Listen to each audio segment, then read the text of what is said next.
երկենք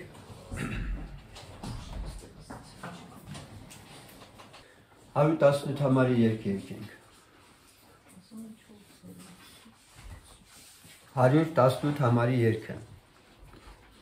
Երբ սերս պաղել էր ու բերս սաներ էր մերքի խավարում էի կապել իմ մեղքերով եկամ խաչյալի ոտքն ընկամ Եվ այնտեղից էլ վրաս լույս սաքեց Խաչին մոտ ծագեց լույս առավոտ Ես գտամ մեղքերիս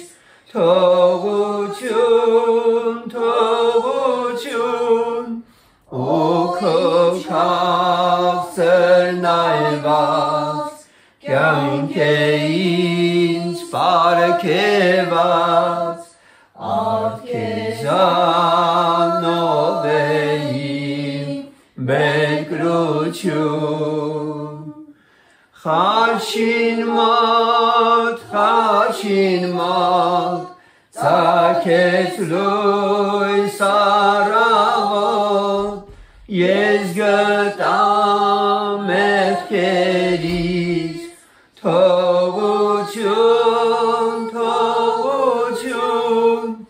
Ով քո քաղցր նայված կյանք է ինձ պարգևած Արգեզանով է իմ բերկրություն Մինչ հոգով կույր էի ինձ անմեղ կարծեցի Չէի վախենում ավանգետից Անկան ժամանակ խաչյալի ոտքի տակ Եվ այնտեղ փրկվեցի խավարից Խաչին մոտ ծագեց լույս առավոտ Ես գտամ մեղքերիս թողություն Ով քո քաղցր նայված կյանք է ինձ պարգևած Արգեզանով է իմ բերկրություն Խաչին մոտ ծագեց լույս առավոտ Ես գտամ մեղքերիս թողություն ու քո քաղցր նայված կյանք է ինձ պարգևած Արգեզանով է իմ բերկրություն Արխավարն անցել է Սուրբ արև ծագել է Ես հիմա տեսնում եմ իմ փրկչին Քեզ եմ նայում Հիսուս Դու տաս ինձ կյանք և լույս Խաչին մոտ կյանք գտա իմ հոգին Խաչին մատ, ծագեց լույս առավոտ, ես գտա մեղքերիս թողություն, ով ու քաղցր նայված, կյանք է ինձ պարգևած, արդ քեզանով է իմ բերկրություն։ Խաչին մոտ, ծագեց լույս առավոտ, ես գտա մեղքերիս թողություն, ու քո քաղցր նայված, կյանք է ինձ պարգևած, արդ քեզանով է իմ բերկրություն։ Սիրելիներ, այսօրվա մեր պաշտամունքի առաջին համարը Սուրբ գրքից, որ ուզում եմ լսենք, Հոբի գրքի 8-րդ գլխի 9-րդ խոսքն է։ Որովհետև մենք երեկվանն ենք և չենք հասկանում, որովհետև ստվեր են մեր օրերը երկրի վրա։ Այս մեկ կարճ նախադասության մեջ բավական խորը իմաստ կա։ Յուրաքանչյուր մարդ, որ ծնվում աշխարհ է գալիս, երբ հասակ է առնում և դառնում անձնավորություն արդեն, և շատ թե քիչ իր շրջապատից որոշ տեղեկություն ու գիտելիք է ունենում, նայելով աշխարհին, նայելով շրջապատին, որոշակիորեն պատկերացումներ կազմելով այս աշխարհի վերաբերյալ, ապրելով իրեն համար որոշված տարիները, անցնում գնում է իր ունեցած ընկալումները կյանքի վերաբերյալ, աշխարհի վերաբերյալ իր ունեցած պատկերացումները սահմանափակ չափով կամ նույնիսկ չնչին ու աննշան չափով ունենալով։ Սակայն արժե, որ հատկապես հավատքի մարդիկ այս համարի վրա շատ ուշադրություն դարձնեն։ Մենք երեկվանն ենք և չենք հասկանում, որովհետև ստվեր են մեր օրերը երկրի վրա։ Մի ինչ-որ քամիի նման, մի ինչ-որ ժամանակավոր ընթացք մարդն ապրում է երկրի վրա, սակայն շատ քչերն են փորձում խորամուղ լինել Աստծուց իրենց համար սահմանված գիտելիքը ունենալու։ Բնականաբար մարդու կյանքը չի հերիքի, որպեսզի ինչպես գրված է, մարդն ով է, որ սկզբից մինչև վերջ բան իմանա։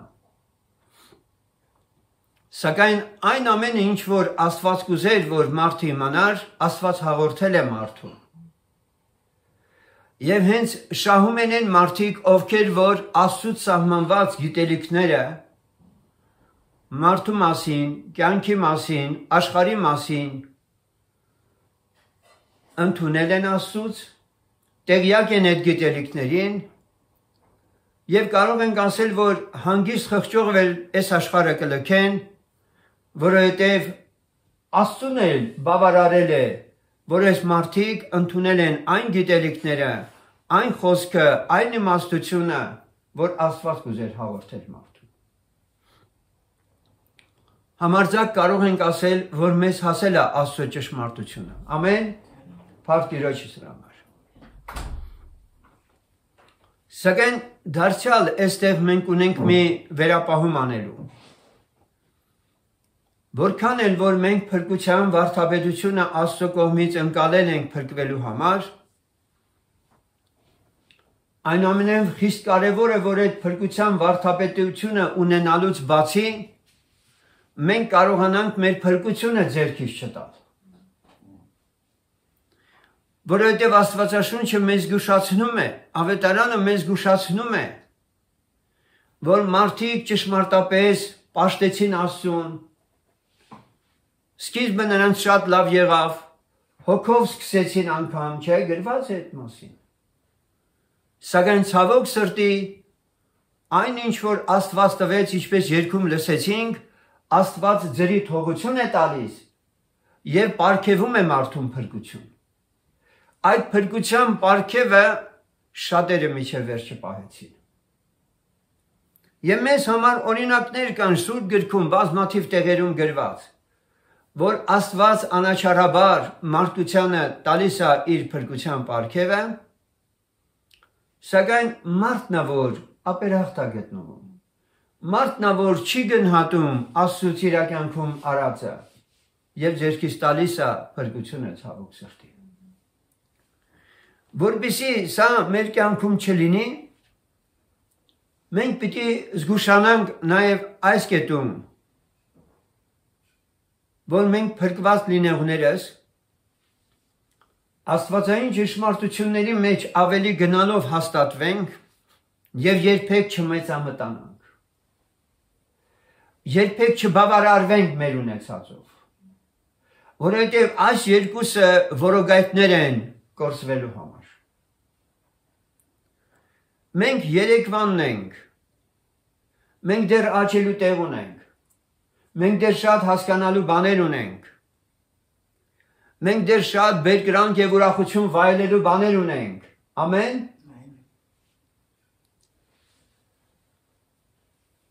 Եվ ինչ է ընդհանրապես մարդու հասկացածը այս կյանքից։ Դանիել մարգարեության 7-րդ գլխի 9-րդ խոսքում կարդում ենք. Եվ տեսնում էի մինչև որ աթոռներ դրվեցան, եւ հինավուրցը նստեց, եւ նրա հագուստը ձյունի պես սպիտակ, եւ նրա գլխի մազը մաքուր ասրի պես, նրա աթոռը կրակի բոց, եւ նրա անիվները վառված կրակ։ Մենք հասկանում ենք, որ սա Տեր Հիսուս Քրիստոսի մասին է խոսում, հինավուրցը։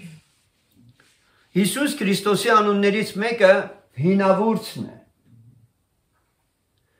Այսինքն ասել է, թե նա գալիս է ամենասկզբից եւ վերջն է, ես եմ ալֆան եւ օմեգան, որ ասում է Տերը։ Ինչու եմ ես կարևորել նրա այս անվանումը նաեւ, որովհետեւ այդ հինավուրցը չի փոխվում։ Ինչպիսին եղել է արարչագործության սկզբում, կա նույնպես հիմա եւ նա հավիտյան նույնն է լինելու։ Որովհետև Աստծո խոսքն ասում է Աստված երեք այսօր ու հավիտյան նույնն է։ Եվս մի համար լսենք, որից հետո ես ամբողջական առումով արդեն քարոզի բուն նյութին կանցնեմ։ Երեմիա մարգարեության 6:16 Այսպես է ասում Տերը. կանգնեցեք ճանապարհներին եւ տեսեք, եւ հարցրեք վաղեմի ճանապարհներից, թե արդյոք որն է լավ ուղին, այն ժամանակ գնացեք նրանով։ Եվ դուք հանգստություն կգտնեք ձեր հոգիների համար, բայց նրանք ասում են չենք գնում։ Եվ այսպես, որպեսզի մենք մեր առօրյա կյանքի մեջ չմոլորվենք, չշփոթվենք, չխաբվենք, մեր տեսածներով, լսածներով, իմացածներով, ունեցածներով այս աշխարհի վրա, Սուրբ Գիրքը մեզ ուղղում է հին վաղեմի ճանապարհներին։ Գիտեք, ամեն մարդ չի սա հավանում։ Ինչպես լսեցինք, ասում է կանգնեցեք ճանապարհներին եւ տեսեք եւ հարցրեք վաղեմի ճանապարհներից։ Այսօր մարդիկ նորանոր գյուտերով, նորանոր ընկալումներով են փորձում աշխարհը ճանաչել, չէ՞։ Բայց ինչ ասում ժողովուրդը։ Ինչ որ եղել է, նույնը կա։ Արեգակի տակ նոր բան չկա։ Եվ ամեն բան ունայնություն է։ Ասում է կանգնեցեք եւ վաղեմի ճանապարհներից հարցրեք, թե արդյոք որն է լավ ուղին։ Այն ժամանակ գնացեք նրանով։ Ուրեմն լավ ուղիով գնալու համար նոր գյուտեր պետք չեն, նոր ճանապարհներ փնտրել պետք չէ։ Կա արդեն մի հնավուրց ճանապարհ, որին եթե դառնաս, ինչ կլինի քեզ համար, ձեր հոգիները հանգստություն կգտնեն։ Բայց նրանք ասում են չենք գնում։ Ուրեմն սիրելիներ,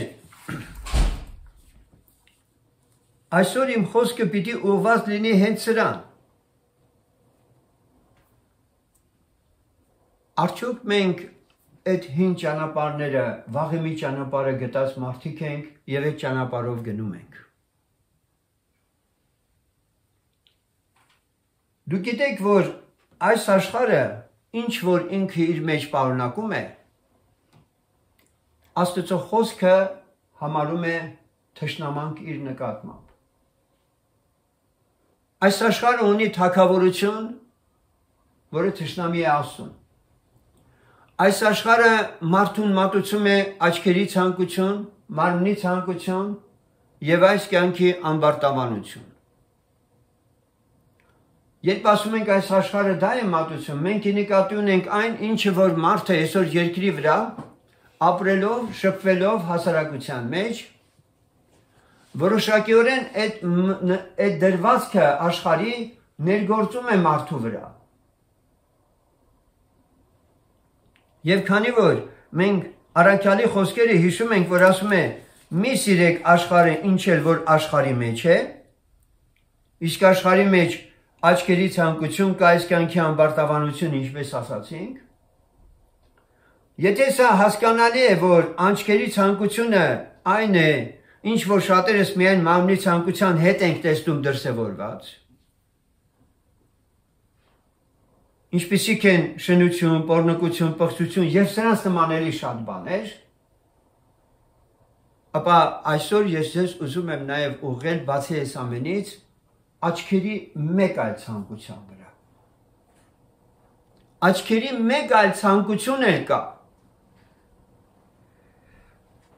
որը շատերին կյանքի ճանապարհից շեղում է եւ շատերն են կործանվել, տրվելով աչքերի այդ ցանկությանը։ Սա մի թաքնված ցանկություն է, որը առաջին հերթին այդպես միանգամից ցայտուն չի արտահայտում, որ այս ցանկությունը տանում է դեպի մարմին։ Դեպի մարմին չի տանում։ Բայց ելի ցանկություն է, որը մարդուն կարող է տանել կորստյան։ Բայց նախ եկեք սկզբում հիշենք մի քանի ցանկություններ, որ մարմին են վերաբերել, Սուրբ գրքում որ կարդում ենք, որին տրվելով մարդիկ գնացին ուղակի կորուստ, մեղքի մեջ գնացին։ Եվ կինը տեսավ, որ ծառը լավ էր ուտելու համար եւ թե հաճելի էր աչքերին։ Պատկերացնում եք, աչքերին հաճելի է։ Այնուհետև մենք կարդում ենք, Տերը ասում է, որ այդ աչքերն այնուամենայնիվ ինչ որ տեսնում են, որոշակիորեն ցանկալի եւ հաճելի են դարձնում մարդու համար, եւ դրա համար Տերը հատուկ ուղղում է մարդուն թվոց 15:39-ում, որպեսզի անգամ մարդիկ, որոնք հանդերձներ են հագնում եւ իրանց վրա պետք է Սուրբ գրքից համարներ ունենային գրած, գրապանակները, հիշում եք քահանաները, որ պիտի ունենային։ Եվ այն ձեզ համար ծոփ լինի, որ դուք տեսնեք այն եւ Եհովայի բոլոր պատվիրանքները ձեր միտքը բերեք, եւ անեք նրանց ու չհետևեք ձեր սրտերին եւ ձեր աչքերին, որոնց ետևից դուք մոլորվում եք։ Աստված մեզ ասում է, որ եթե մենք մեր սրտերին եւ մեր աչքերի ցանկություններին գնանք, մենք մոլորվելու ենք։ Դրա փոխարեն նա ուզում է, որպեսզի մենք նրա պատվիրանների վրա աչք տնկած նայենք։ Նույնպես երկրորդ Օրինաց 12:8-ում կարդում ենք. Մի անեք այն ամենի համեմատ, որ մենք այսօր անում ենք այստեղ, այսինքն ամեն ինչ որ մարդի աչքին հաճելի է։ Աստված զգուշացնում է, որպեսզի մենք չանենք այն ամենը, ինչ որ մարդու աչքին հաճելի է։ Մենք հիշում ենք, որ շատ մարդիկ մեղքի մեջ ընկան միայն թույլ տալով իրենց աչքերին, իրենց մարմնին հետ մեղանչելու համար։ Եվ նրա հայրն ու մայրը նրան ասեցին. «Միթե քո եղբայրների աղջիկներում է եւ իմ բոլոր ժողովրդի մեջ կին չկա, որ դու գնաս անթլպատ փղշտացներից կին առնես»։ Բայց Սամսոնն իր հորն ասեց. «Նրան առ ինձ համար, որովհետև իմ աչքերին հաճելի է»։ Դատավորաց 14:3։ Հիշում եք Սամսոնի մասին է խոսքը։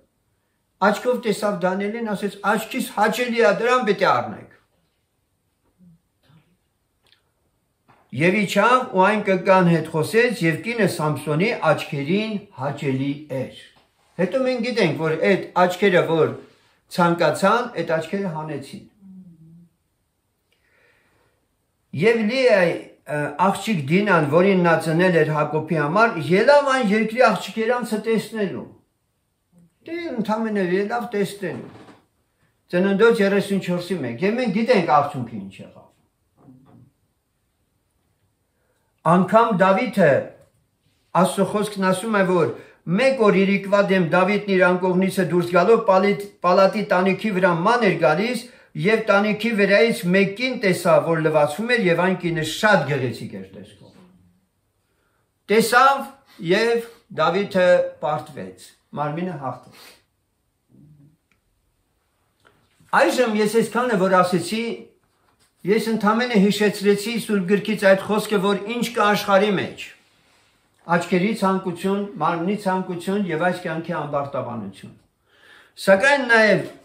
մի թաքնված աչքերի ցանկության մասին իրոք պիտի խոսեմ այսօր։ Որի մասին գուցե չես էլ մտածել, սակայն այնուամենայնիվ ամենօրյա մեր կյանքում մենք բախվում ենք դրան։ Որպեսզի ասելիքս պարզ լինի, նախ ուզում եմ մի բանաստեղծի խոսքը հիշել, որ ասում էր. եւ կարելի ասել այդ բանաստեղծի շուրթերով հենց հակառակորդն է, որ դրվածք է դրել աշխարհի մեջ։ Ինչպես մարդը աշխարհի մեջ ինքը ունենա իր տեղն ու դիրքը, ահա ինչ ասում է բանաստեղծը։ Թե ուզում ես երգդ լսեն, ժամանակի շունչը դարձիր։ Լսել եք այդպիսի արտահայտություն։ Թե ուզում ես երգդ լսեն, ժամանակի շունչը դարձիր։ Ինչ է ուզել սրանով նա ասել։ Որպեսզի մարդիկ լսեն քեզ, կարդան գրածներդ, դու քո ժամանակի երգը երգիր։ Օրինակ, խորհրդային տարիներին կոմունիստական կուսակցության գաղափարախոսությունը համատարած, ստանդարտիզացված գաղափարախոսություն էր, եւ դու իրավունք չունեիր դրանից դուրս կոմունիզմի փառաբանությունից դուրս ուրիշ բաներ գրելու։ Հասկանալի է։ Անկամ եթե մի բան էիր գրում, պետք է սկզբից փառք տայիր այդ երկրի ղեկավարին, կուսակցությանը եւ այլն, նոր շարադրեիր քո մնացածը։ Այսպիսով հասարակության մեջ որոշակի ստանդարտներ են դրված եւ եթե դու ուզում ես, որպեսզի քո տաղանդը դրսևորես, սկզբում պետք է հաճեցնես այն դրվածքին, որ այդ աշխարհում կա, որ հետո նոր մատուցես։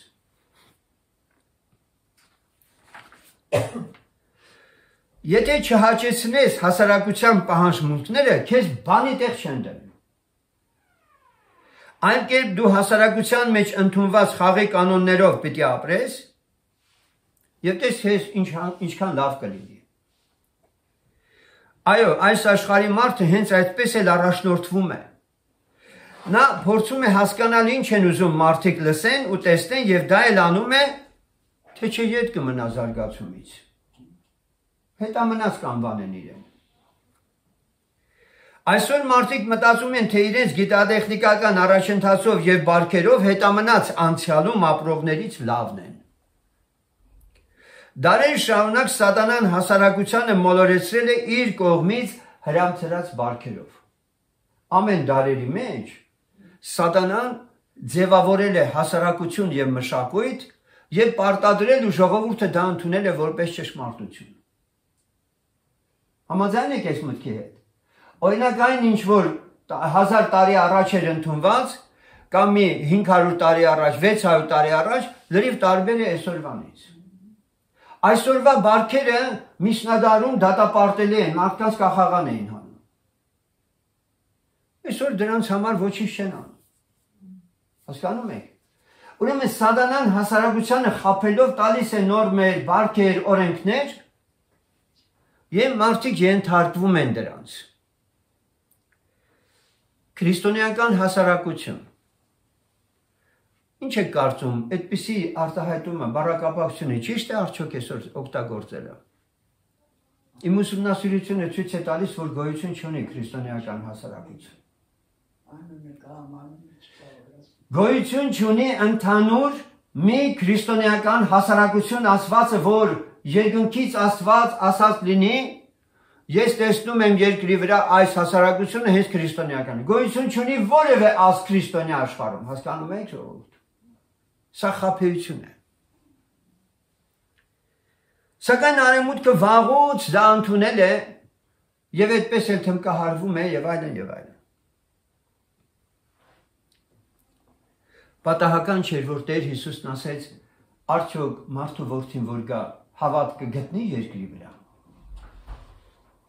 Բանն այն է, որ այսօր հավատքի կյանքի նորմերն ու պահանջները, որոնք Աստված սահմանել է մարդու համար, տալով նրան Աստվածաշունչ գիրքը, ուշադիր լսեք, երբեք չասած, որ այն պետք է հարմարեցնել յուրաքանչյուր դասակարգի հասարակությունների կողմից։ Աստված Աստվածաշունչը տալով չասեց, 5-րդ դարում այսպես կկարդաք, 7-րդ դարում այսպես կկարդաք, 21-րդ դարում էլ այսպես կկարդաք։ Ուրեմն մարդիկ համաձայն իրենց դարաշրջանի մշակույթի, սովորությունների, բարքերի եւ զարգացումների հարմարեցնում են Աստվածաշունչը։ Աստվածաշնչի պահանջները մարդուց ինչպես առաջի դարում, այնպես էլ բոլոր դարերում, այսօր էլ ու մինչև մարդի գոյության ավարտը այս երկրի վրա, անփոփոխ լինելով, պայմանավորված չէ ոչ մարդկանցով, ոչ հասարակության մեջ ընդունված օրենքներով ու նորմերով, եւ ոչ էլ բարքերով կամ սովորություններով, նա վերականգնած ընդհանրապես աշխարհում տիրող իրականություններից։ Ամեն։ Ընդհակառակը նա հենց տրվել է բոլոր մարդկանց հենց նրա համար, որ փոխի մարդկանց մեջ այն բոլորը, ինչ որ մարդկային, մարմնավոր եւ շնչավոր է, որպեսզի բերի իր ստանդարտներին։ Եվ հիմա մի կարևոր միտք եմ ուզում ասել, խնդրում եմ սա շատ ու շատ լսեք ու պահեք։ Աստված Աստվածաշունչը տալով մարդկանց մի տեսակ կարծես ժամանակը կանգնեցրել է։ Փորձում եք հասկանալ ինչ եմ ուզում ասել։ Աստված Աստվածաշունչը տալով մարդկանց մի տեսակ ժամանակը կանգնեցրել է եւ իմ ու քո հայացքը ուղղել է ուզում իր խոսքին եւ ասում. Մի նայիր քո ժամանակին, ոչ թե շրջապատող ժամանակի պահանջներին, նայիր իմ խոսքին միայն։ Եվ եթե դու վեմ ես կոչում Աստծո խոսքը, ապա անկեղծ եղիր ու քննիր քեզ արդյոք իրապես Աստծո խոսքը քո հիմնական հեղինակությունն է։ Գիտեք, որքան էլ մարդն իրեն ավետարանական անվանի, միևնույն է, դա իր հասկացած ավետարանական լինելն է, որը դարերի ընթացքում շարժական է եղել, քանի որ մարդու պատկերացումներն ու իր ժամանակն են արտահայտել։ Բոլոր քրիստոնեական շարժումները դարերի ընթացքում, թեպետ դրանցից շատերը եղել են առաջին դարի քրիստոնեական կյանքին վերադառնալու անկեղծ մղումներ, միևնույն է, մարդկային եւ շնչավոր էլեմենտներ միշտ էլ կրել են իրենց մեջ։ Սկսած Պավլիկյաններից եւ կամ Մարտին Լյութերից հետո ծնունդ առած ավետարանական եկեղեցիներից մինչև այսօրվա ավետարանականները ավելի լավը չեն եւ ավելի ճշմարիտ չեն, քան ավետարանում գրված քրիստոնյաները։ Ամեն։ Որտեղ է մեծագույն մոլորությունը։ Բազմաթիվ ավետարանական, բողոքական թեև ներկայացնող եկեղեցիներ, նրանցից շատերը, ինչպես ասացի, բանաստեղծի ուղենիշով են շարժվում։ Նրանք ուզում են, որպեսզի իրենք ընդունելի լինեն հասարակության մեջ եւ ընդունում են հասարակության պահանջները, ինչպես մատուցեն ավետարանը։ Նրանք ենթարկվում են հասարակության պահանջմունքներին եւ իրենց կարծեցյալ ավետարանչություններով համարում են, որ իրենք ավետարանականներ են։ Նրանք ժամանակի շունչն են ուզում դառնալ։ Նրանք հորինում են մեթոդներ եւ եղանակներ ըստ իրենց պատկերացումների, մարդահաճո եւ քաղաքենի սովորություններ, միմյանց քծնելու, երեսպաշտություն անելու, միմյանցից փառքեր փնտրելով, այսպես աշխարհին ներկայանում որպես քրիստոնյաներ։ Եվ սա նորություն չէ, սատանան վաղուց ի վեր նմանակելու մեծ վարպետ է։ Մարդը ամենից առաջ ոչ թե աշխարհի մեջ այն ամենը, ինչ որ քիչ առաջ մենք ասեցինք, աչքերի ցանկությամբ է մոլորվում եւ մարմնի ցանկությամբ միայն, այլ նա ամենից առաջ մոլորվում է իր սրտի ցանկություններից հրապուրված եւ խաբված։ Ուրեմն մենք այս թաքնված հրապույրներն ենք ուզում վեր հանել այսօր։ Մարդիկ կան, որ միայն աչքերով են տեսնում։ Սրանք քրիստոնեական անվան տակ շոուներ տեսնելով բավարարվում են եւ իրենց վրա իջած ոգու տրամադրությունները սուրբ հոգու օծություն համարում։ Այսպիսիներին ուզում եմ ասել, դեղ դիր աչքերիդ, որ տեսնես, որ կույր ես եւ կույր է քո առաջնորդը։ Իսկ հոգեվոր մարդիկ մեկ այլ տեսողություն ունեն եւ այսօր ես ուզում եմ լրջագույն հրավեր անեն իսկապես ավետարանով նայել աշխարհին։ Հավատացյալների բազմությունները հարմարվել են իրենց ժամանակի երկրպագություններին եւ սովորություններին։ Սակայն քավ լիցի թե մենք փորձենք մեր աչքերի տեսածով եւ սրտի ցանկություններով գնալ։ Այս սրան հակառակ ուզում ենք վկայություն ունենալ մեր ամենօրյա պաշտամունքի մեջ անձամբ հենց Աստծուց։ Այսա չի հետաքրում այդ եկեղեցիներին։ Իրենց մատուցած երկրպագությունը արդյոք Աստծուն հաճելի եղավ թե ոչ։ Ավետարանի մեջ արձանագրված Քրիստոսի եկեղեցին մեկ դեմք ունի եւ մենք ջանում ենք, որ այդ մեկ դեմքը ունենանք։ Հիմա ես նորից եմ ուզում սա շեշտել ցեներ։ Ուշադրություն դարձրեք։ Աստվածաշունչը տալով ժամանակը կանգնեցրել է մարդու համար։ Եվ թե առաջի դարում, եւ թե ապագայում լինողները պարտավոր են հին վաղեմի ճանապարհներին դառնալ, որպեսզի իրանց համար լավ լինի եւ հանգստություն ունենան։ Եվ այդ ճանապարհը ուրիշ տեղ չի նշված, ուրիշ տեղ ցույց չի տրվում, բացի որ մենք կարդում ենք Հիսուսն ասում է ես եմ ճանապարհը, ճշմարտությունը եւ կյանքը։ Առաջի դարի բարքերը գուցեև շատ բաներում, սովորություններում այսօր փոխվել են ցեներ, բայց Աստծուն երկրպագելու կարգը, նրա հետ հաղորդակցվելու կարգը չի փոխվել երբեք։ Եվ մենք սրա վրա հատուկ շեշտադրում ենք անում։ Որովհետև մենք երեկվանն ենք եւ չենք հասկանում։ Որովհետև ստվել են մեր օրերը երկրի վրա։ Մեր օրերը անցնում են եւ մենք պիտի այս հարցին պատասխանենք։ Մենք ապրել ենք առաջին դարում Տեր Հիսուսի ժամանակահատվածում ձևավորված եկեղեցու ստանդարտներով թե ոչ։ Մենք հասել ենք դրան, որպես քրիստոնեական համայնք, մեր համար կարևորվում է ավետարանում արձանագրված, գործքում, թղթերում երևացող եկեղեցին, թե մեր շրջապատում այսքան ժամանակներ հետո տարատեսակ քրիստոնեության անվան տակ հանդես եկող հարաբանական պատկերացումները պաշտամունքների։ Մեզ դրանք չեն հետաքրքրի, չեն բավարարի։ Մեզ կենթանի Աստված եւ նրա հետ հաղորդակցությունն էական։ Այսպիսով նորից եմ ուզում անդրադառնանք սրան, որ մեր սիրելի Փրկիչը, մեր Տերը Սուրբ գրքում հինավուրց անունն է կրում եւ նա ինչպես գնացել է, այդպես գալու է։ Թե գալու է ուրիշ հանդերձներով։ Հրեշտակներն ասեցին, ինչպես տեսակ գնալիս, այդպես էլ գալու է ինքը։ Հիմա եթե առաջի դարի կեցվածքով, դրվածքով այն երկու ձիթենիները պիտի գան եւ Երուսաղեմում պիտի մարգարյանան։ Պիտի մարգարյանան։ Նրանց ինչ են անվանելու։ Սատանայի ծառաներ, գժեր, ինչի։ Նաեւ իրենց արտաքինի համար, գիտեք, որտեղ քուրձ են հագնելու։ Իսկ 21-րդ դարում դուք որևէ Քրիստոսի պաշտոնյա քուրձով, այնչիստ են տեսքով, որ եղել են, դրանք որ պատտեն մեր մեջ։ Այսօր ասենք ինչ որ մենք համարում ենք ոչ հասարակությանը հարիր։ Իրոք հասարակությունը կմերժի, իրանց թե չի մերժի։ Կմերժի, չէ՞։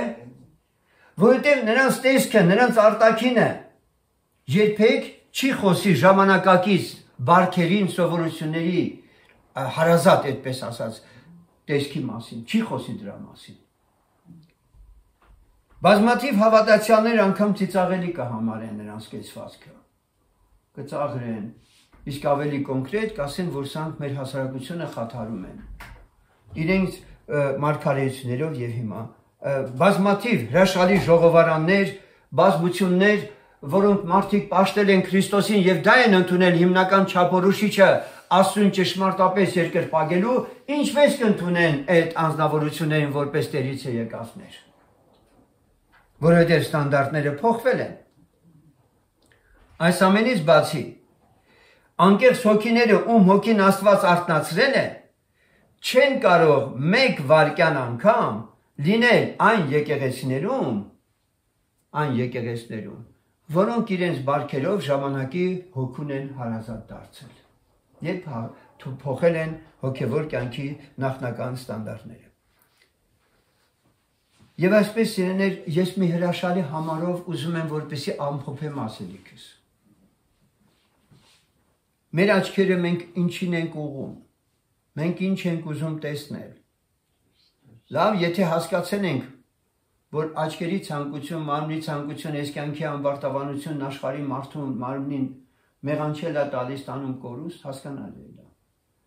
Սակայն այս թաքնված ցանկությունը, որի հետևից մենք չենք գնալու,